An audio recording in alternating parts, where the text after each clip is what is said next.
Good morning, everybody. Welcome to Monday morning. I can't believe it's February 1st already. This year is just rolling on by. Well, anyways, I wanted to talk about joys and concerns. In church, right before we have the prayer, we share the joys, the praise gods that are going on in our lives.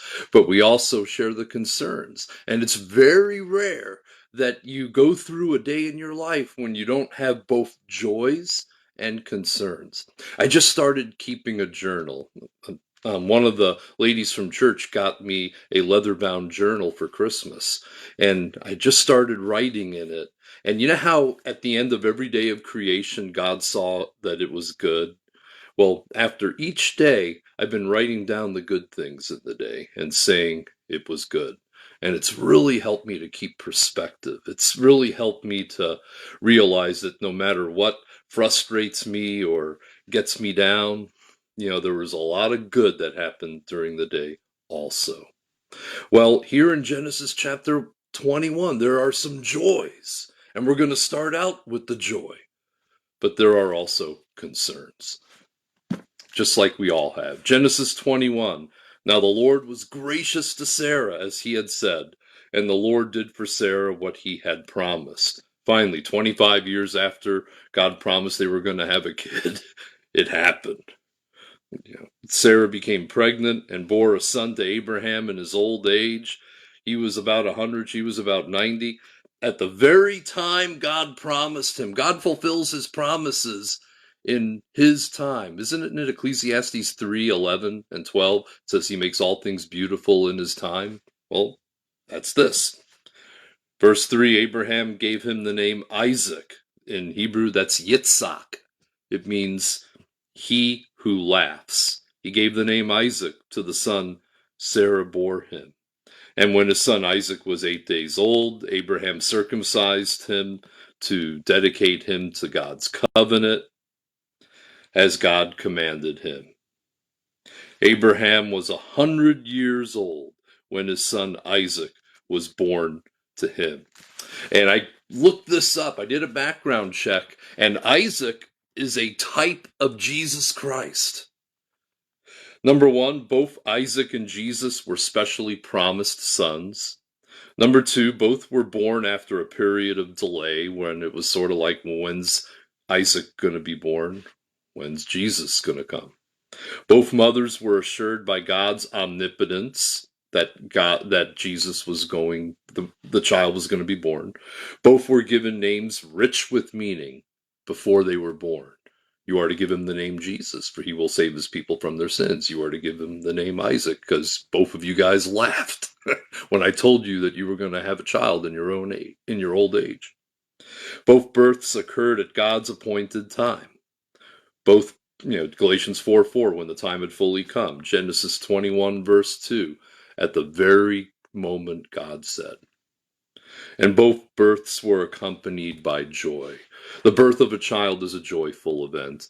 You can go on Facebook or YouTube and you can see a baptism I performed yesterday, and there's just so much joy at that baptism and so much life. And, in the midst of a pandemic, it's so wonderful to have those moments of joy that we can celebrate God's goodness and God's provision and God's grace. And so, that's all good. Those are all good things.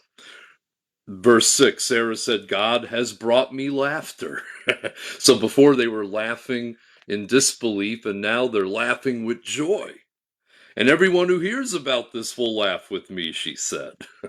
And she added, who would have said to Abraham that Sarah would nurse children, yet I've borne to him a son in his old age?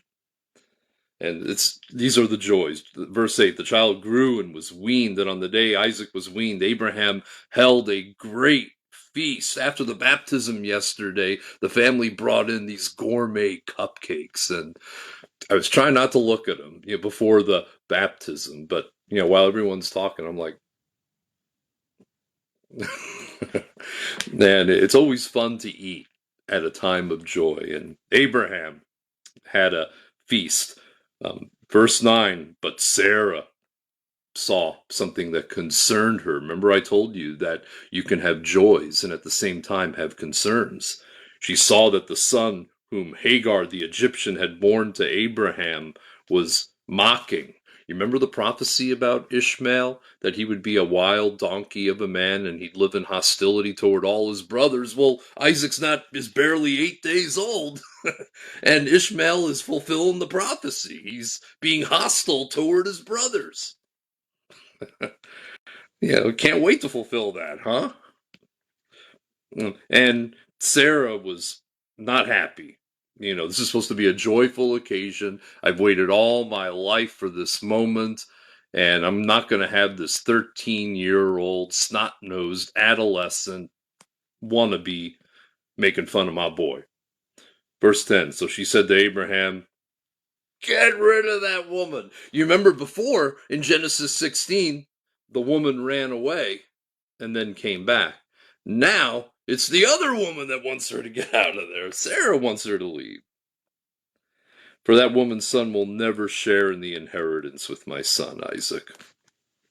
The matter distressed Abraham greatly, because it concerned his son. This is not the promised child, but he's still my boy. He's not a full man yet. He's barely 13 years old. And not only that, he's kind of my backup plan. What if something happens to Isaac? What if he gets hurt? What if he gets handicapped? What if something unexpected happens? Ishmael's kind of like second string here, He may have been thinking that. That's what, I don't know if David Guzik said that or Warren Wiersbe said that. One of those guys said that. And God said to Abraham, do not be so distressed about the boy and your slave woman. Listen to what Sarah tells you. Listen to your wife. Remember at the beginning of the Bible, Adam was in trouble for listening to his wife because but not because she was his wife. She was his wife, but because the advice wasn't good. And Sarah's wife to Abram, her advice to Abram wasn't very good in Genesis 16. But here God said, listen to her. Because it is through Isaac that your offspring will be reckoned. I will make the son of the slave into a nation also, because he is your offspring. And so God said, I'll take care of him. I got this. Early the next morning, Abraham took some food and a skin of water and gave them to Hagar. No relation to Sammy Hagar, by the way. He set them on her shoulders and then set her off with the boy. She went on her way and wandered in the desert of Beersheba. And, I don't have kids. Who am I to judge, right? But this is your firstborn son. All you're going to give the guy is some bread and a skin of water. You couldn't give him a little bit more? I don't know what's going on there. Maybe Abraham was going to give him more and Sarah was so uptight. I don't want to read into the Bible, but you kind of wonder, It says later on that Abraham gave gifts to all his sons when he sent them away from Isaac, I believe in Genesis chapter 25. But, okay, well, verse 15, when the water in the skin was gone, she put the boy under one of the bushes. Then she went off and sat down about a bow shot away, for she thought, I can't watch the boy die. And as she sat there, she began to sob. Verse 17, God heard the boy crying. Isn't that interesting? We're told that she was crying, but God heard the boy crying. And the angel of God called to Hagar from heaven and said to her, what is the matter, Hagar? Do not be afraid. That's kind of a stock formula when an angel shows up. The angel has to remind them, don't be afraid. Yeah, I'm an angel, but still. God has heard the boy crying as he lies there. Lift the boy up and take him by the hand, for I will make him into a great nation. Verse 19, here's evidence that God is at work in their lives. God opened her eyes and she saw a well of water. So she went and filled the skin with water and gave the boy a drink. That was a word of assurance that God is going to fulfill his promise. He's going to make him a great nation. He's going to provide for him. He's going to provide for you. Before, I didn't want you to leave Sarah yet. I wanted you to go back. But now it's time to go. It's time for you guys to strike out in a different direction. I've got a different plan for you than I do for them. You know, sometimes it's okay not to have somebody else's plan. You know, it's okay by me that it wasn't God's plan for me to pastor a 10,000 member megachurch. I'm cool with that. You know, God knew what my limitations were. God knew that my giftings were better for a medium-sized congregation, and I love my church, and we love each other, and this was meant to be. Yeah, I'm okay with this plan. And my prayer is that God will make you content wherever you're at until the day comes when it's time for you to move to a different field of ministry or a different job of influence or affluence. So, verse 20, God was with the boy as he grew up. You know, sometimes we think, oh, God was only with the Jews, or God was only with the Christians, or God was only with the chosen people. Well, God was with Ishmael too, even though he was a wild donkey of a man. You know, God so loved the world. That means everybody, right? I know there are some Reformed 5-point Calvinists that want to translate the word world as meaning only a elect slice of the world of the elect. But that's not. That's like looking at the Bible with reading glasses. These are reading glasses, by the way. All right, verse 22. At that time, Abimelech and Phicol, the commander of his forces, said to Abraham, God is with you in everything you do. Well, isn't that interesting? Because you remember, Abraham was kind of being a not so nice guy to Abimelech by lying to him, saying that Sarah was really his sister and not his wife, and then Abimelech took her into his harem, and then God said, you're as good as dead if you touch her, and it caused all kinds of problems. And Abimelech was thinking, well, this guy's no man of God if he lies like that. But apparently Abraham got his act together and started trusting God a little bit, and Abimelech saw the blessing of God over Abraham's life, his provisions, his richness. He took that as a sign of God's blessing, and he's starting to feel a little threatened by Abraham. He says, now swear to me here before God that you will not deal falsely with me. Remember, he dealt falsely with him and lied about his relationship with Sarah. And promise you're not going to do that stuff again.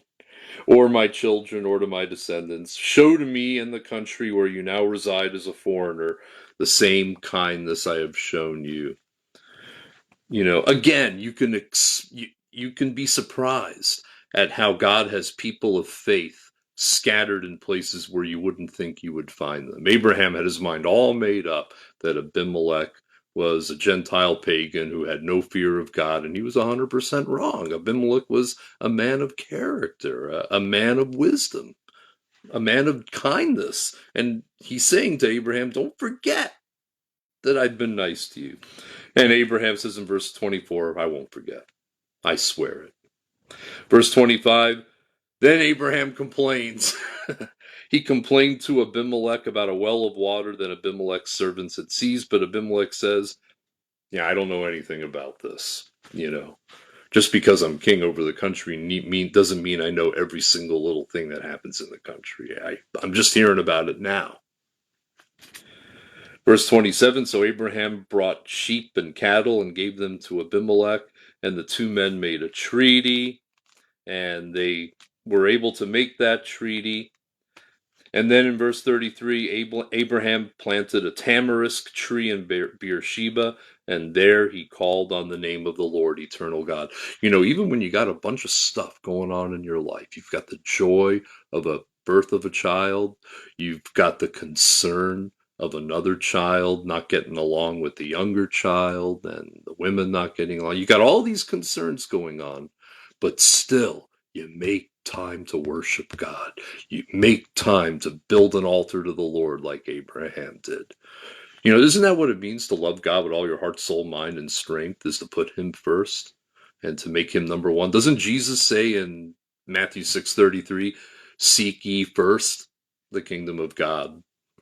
and all these things will be added unto you. Doesn't Jesus say in Matthew 22:37 that loving God is the first and greatest commandment? Absolutely. And so I think that's our takeaway from Genesis chapter 21. We've got joys, we've got concerns, but we still have God with us. We still have God providing for us. Let's still build an altar of worship to Him. And that's what this time is together. We're getting into the Bible together. It's a time of reflection and rejoicing and worshiping the Lord.